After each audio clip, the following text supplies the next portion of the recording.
So hello guys, आज की video में आप ये सीखेंगे कि आप इस तरीके का वेव इफ़ेक्ट्स अपनी वेबसाइट में कैसे बना सकते हैं, जो कि काफ़ी आसान है बनाना। तो लेट्स सी हम इसको कैसे बना सकते हैं। तो जैसा कि आप देख ही सकते हैं, ये पूरा वेब पेज है। इसमें नैव बार भी है और ये हेडिंग भी है, लेकिन हम केवल फोकस करेंगे अभी ये वेव्स वाला इफ़ेक्ट बनाने में। नहीं तो अगर हम सब कुछ सिखाएंगे तो काफ़ी वक्त लग जाएगा। तो शॉर्ट रखने के लिए हम कभी अभी केवल ये वेव इफ़ेक्ट ही देखते हैं। तो चलिए गाइस, शुरू करते हैं। तो गाइज हम आ गए अपने VS कोड में। इसमें हमें केवल चाहिए एक index.html फाइल, इसके अलावा हमें कुछ नहीं चाहिए, और एक लाइव सर्वर। तो गाइज सबसे पहले हम एक बॉयलर प्लेट बनाते हैं HTML की, और इसमें टाइटल रख देते हैं फ्लोटिंग बैकग्राउंड। ओके। इसके बाद गाइज हमें HTML में ज़्यादा कुछ चाहिए नहीं, केवल हमें एक सेक्शन टैग चाहिए और इसके अंदर चाहिए एक div। इन दोनों की क्लासेस रख लेते हैं बस। सेक्शन की क्लास रख देते हैं सेक्शन, एंड div में हम क्लास रख देते हैं let's say floating background, floating BG. Okay. तो गाइस हमें HTML में केवल यही चाहिए था। अब हमारी केवल CSS बची हुई है मेन। तो हम CSS यहीं लिख देते हैं, अलग से फाइल बनाने की ज़रूरत नहीं है। तो स्टाइल टैग बनाएंगे, एंड इसके अंदर हम सबसे पहले बेसिक CSS लिख लेते हैं ताकि हमें प्रॉब्लम ना आए। Padding zero and margin zero. तो चलिए अब अपनी सेक्शन में CSS लिखते हैं। ओह सॉरी, इसमें हमें डॉट लगाना पड़ेगा क्लास को एक्सेस करने के लिए। तो अपनी सेक्शन ऐप में हमें सबसे पहले हाइट विड्थ देनी है। तो हाइट दे देते हैं 100 VH, और विड्थ दे देते हैं 100%। ये हम सबको दिखे, तो इस वजह से हम इसमें बैकग्राउंड कलर लेट से अभी लगा देते हैं येलो। एंड इसे अब गो लाइव जाके देखते हैं कैसी दिख रही है। एंड यहाँ पे येलो बैकग्राउंड आ चुका है। तो चलिए अब अपनी डिव को हम थोड़ा स्टाइल करते हैं। सॉरी, डिव नहीं है ये, फ्लोटिंग बैकग्राउंड। Floating background. तो सबसे पहले इसमें हम हाइट विड्थ दे देते हैं, इसमें भी लेट से 25 रैम दे देते हैं फिलहाल। विड्थ दे देंगे 25 रैम। इसके बाद इसमें बैकग्राउंड कलर दे देते हैं blue violet. Okay, blue violet दे देते हैं। तो अभी इसको सेव जाके देखते हैं कैसा दिख रहा है। ओके, हमारा डिव आ चुका है। इसको सबसे पहले सेंटर में करेंगे। सेंटर में करने के लिए हम सबको पता है हमें इसमें डिस्प्ले फ्लैग्स लगानी है, justify content centre and align item centre. Okay, अब हमारा डिव सेंटर में आ जाना चाहिए, जो कि आ चुका है। ओके। तो अब हमें करना क्या है, हमें सबसे पहले इसको रोटेट करने वाला काम करना है। तो उसके लिए हमें एनिमेशन वाली CSS लगानी पड़ेगी अपनी बैकग्राउंड वाली इसमें। तो चलिए, इसमें सबसे पहले हम एनिमेशन, या फिर उससे पहले गाइज हम इसमें बॉर्डर रेडियस दे देते हैं। Border radius 45%। अब हम इसमें एनिमेशन लगाएंगे। तो सबसे पहले एनिमेशन का नेम आएगा, एनिमेशन का नाम दे देते हैं हम रोटेट। और कितने सेकंड के लिए हमें एनिमेशन चलानी है, हमें चलानी है 30 सेकंड के लिए। और कब तक चलानी है, हमें चलानी है इनफाइनाइट, कभी रुकनी नहीं चाहिए। तो अब सेव करते हैं, जाके देखते हैं। तो जैसा कि आप देख ही सकते हैं, अभी ये घूम नहीं रहा है। ये क्यों नहीं घूम रहा है? क्योंकि अभी एनिमेशन वर्क को हमने इम्प्लीमेंट नहीं करा है। तो चलिए एनिमेशन को इम्प्लीमेंट करते हैं। तो उसके लिए सबसे पहले हमें लिखना होता है @की फ्रेम्स। उसके बाद हम यहाँ पे एनिमेशन का नाम डालेंगे, जो कि है रोटेट। उसके बाद हमें 0% पे तो चाहिए ये, जो कि ये ट्रांसफॉर्म होगी रोटेट में। कितनी चाहिए हमें? 0 डिग्री रोटेट होगी ये 0% पे। और ये 100% तक कितनी हो जाएगी? ये 100% तक हम चाहते हैं ये रोटेट हो जाए 100 डिग्री। तो अब हमारी ये रोटेट वाली CSS इंप्लीमेंट हो चुकी है। तो अब हमारा सर्कल घूम रहा होगा।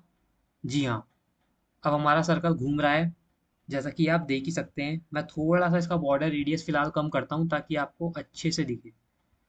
तो 35% कर देते हैं। अब आपको अच्छे से दिखेगा कि ये रोटेट हो रहा है। ओके, तो जैसा कि आप देख ही सकते हैं इसमें हल्का सा वेव्स वाला इफेक्ट अभी से आने लगा है। तो चलिए, अब हमें अपना मेन काम करना है। जो हमारा फ्लोटिंग बैकग्राउंड है इसमें हम बिफोर के लिए CSS लिखते हैं पहले। उससे पहले जो सेक्शन है उसमें हम पोजीशन कर देंगे रिलेटिव, और जो हमारी बैकग्राउंड वाली फ्लोटिंग बैकग्राउंड वाली इसमें हम पोजीशन रखेंगे एब्सोल्यूट, दोनों में, इसमें भी और इसमें भी पोजीशन एब्सोल्यूट। एंड गाइस इसमें सबसे पहले हम कंटेंट डाल देंगे नन, हमें इसमें कुछ नहीं चाहिए। एंड इसके बाद अब इसमें हम हाइट विड्थ दे देते हैं, हाइट 100%, एंड विड्थ दे देते हैं 100%। इसमें हमें टॉप और लेफ्ट भी देना पड़ेगा, टॉप 0 एंड लेफ्ट भी 0, ताकि वो एकदम सेंटर में आ जाए। ओके, तो इसमें हम सेम इसमें एनिमेशन वाली अपनी CSS लिखेंगे। तो इसमें भी लिखेंगे एनिमेशन, सेम नेम लिखेंगे रोटेट। इसको हम चलाएंगे 27 सेकंड तक, ताकि उससे थोड़ा सा हमें डिफरेंस दिखे इसमें। और इसे भी हमें इनफाइनाइटी चलाना है। तो एक बार सेव करते हैं और देखते हैं हमें कुछ चेंज दिख रहा है। तो ओके, तो भाई इसमें बैकग्राउंड कलर दे देते हैं पहले। बैकग्राउंड कलर लेट से इस बार हम इसमें थोड़ा मेन ब्लू दे देते हैं कलर। तो जैसा कि आप देख ही सकते हैं अब हमारी इसमें दो दो एनिमेशन एक साथ घूम रही है। एक ये स्क्वायर वाली जो कि है हमारी बिफोर वाली CSS जो हमने लिखी है, और ये जो हमारी मेन फ्लोटिंग बैकग्राउंड वाली है जो कि इसके पीछे है। तो जैसा कि आप देख ही सकते हैं अभी ये बिल्कुल हमें प्रॉपर दिख नहीं रही है। तो चलिए इसको फिक्स करते हैं। सबसे पहले हम इसमें भी अपना बॉर्डर रेडियस डालेंगे। तो इसमें बॉर्डर रेडियस डालेंगे हम उससे कम, जो हमने अपनी मेन CSS में लिखी है। इसमें इसमें हमने 35 लिखी है, तो इसमें लेट से हम दे देते हैं, एक काम करते हैं इसमें 35 देते हैं और इसमें 40 कर देते हैं, 40। ओके, तो अब जाके देखते हैं। तो जैसा कि आप देख ही सकते हैं अब इसमें हमें दोनों एनिमेशन अच्छे से घूमती हुई नज़र में आ रही है। लेकिन ये ऑलमोस्ट एक सर्कल की तरह दिख रहा है। लेकिन जब हम इसको बड़ा करेंगे तो यहाँ पे हमें काफ़ी अच्छे से शो होगा। तो चलिए इसको भी करते हैं। ओके गाइज, मैंने एक चीज़ नोटिस करी है। जो हम अपनी एनिमेशन दे रहे हैं ये बहुत ही ज़्यादा स्लो घूम रही है। मैं वही सोच रहा था कि ये ऐसी क्यों नहीं चल रही है जैसी ये चलनी चाहिए, ऐसी तेज़ थोड़ी। लेकिन ये क्यों नहीं चल रही है, क्योंकि मैंने चेक करा तो ये जो हम इसमें ट्रांसफॉर्म दे रहे हैं ना, ये हम 100 डिग्री दे रहे हैं, हमें ये 360 करना पड़ेगा। तो इसमें हम 360 करते हैं और अब हम देखते हैं। तो गाइस अब आप देख सकते हैं अब ये थोड़ा अच्छा लग रहा है, घूम रहा है और सही स्पीड में घूम रहा है। अब हमें लग रहा है कि एनिमेशन हो रही है कुछ अच्छी। तो चलिए अब मेन चीज़ें कर लेते हैं। ओके गाइस, तो अब हम क्या करते हैं, अपनी एनिमेशन का जो है div का साइज बढ़ा देते हैं। तो इसमें हमने हाइट विड्थ रखी हुई थी 25-25 रैम। ओके, तो इस दोनों को सेलेक्ट करेंगे और इसमें हम कर देंगे 130 VW। तो गाइज अब ये काफ़ी बड़ा हो जाएगा एंड ये हमें दिखेगा भी नहीं, इतना बड़ा हो जाएगा। तो चलिए इसको फिक्स करते हैं। तो गाइज उसको फिक्स करने के लिए हमें क्या करना होगा, हमें इसमें एक टॉप नाम की CSS लिखनी पड़ेगी, जो कि हम लिख देते हैं माइनस, लेट से हम इसको ना 150 कर देते हैं, क्योंकि ये थोड़ा कम हो रहा था। तो 150 कर देते हैं और इसमें लिख देते हैं -125 VW। ओके, अब जाके देखते हैं। तो गाइज ये अभी भी फिक्स नहीं है, तो चलिए इसको फिक्स करते हैं। तो गाइज इसको फिक्स करने के लिए हमें अपनी जो सेक्शन वाली CSS है इसको थोड़ा सा चेंज करना पड़ेगा। हम इसमें केवल एक चीज़ लिखेंगे जो कि होगी ओवरफ्लो एक्स हिडन, क्योंकि ये हमारी विड्थ के भी बहुत बाहर जा रहा था। ओके गाइज अब ये फिक्स हो चुका होगा, सेव कर दिया है हमने। अब जाके देखते हैं एंड जैसा कि आप देख सकते हैं, अब ये काफ़ी सही दिख रहा है, लेकिन ये अभी भी काफ़ी मतलब बेकार लग रहा है। वो इसलिए लग रहा है क्योंकि ये हमने बहुत ज़्यादा अभी स्क्वेरिश में दिख रहा है ये हमें। तो उसको हटाने के लिए हमें इसकी बॉर्डर रेडियस में थोड़ा चेंज करना पड़ेगा।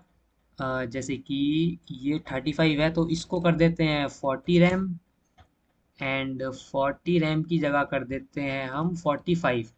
तो अब ये थोड़े और सर्कुलर फॉर्म में आ जाएंगे। एंड अब जाके देखते हैं। ओके, ये अभी भी थोड़ा सही नहीं लग रहा है। तो गाइज एक और मेरी गलती, इसमें जो हम बॉर्डर रेडियस दे रहे थे वो रैम में दे दी है गलती से।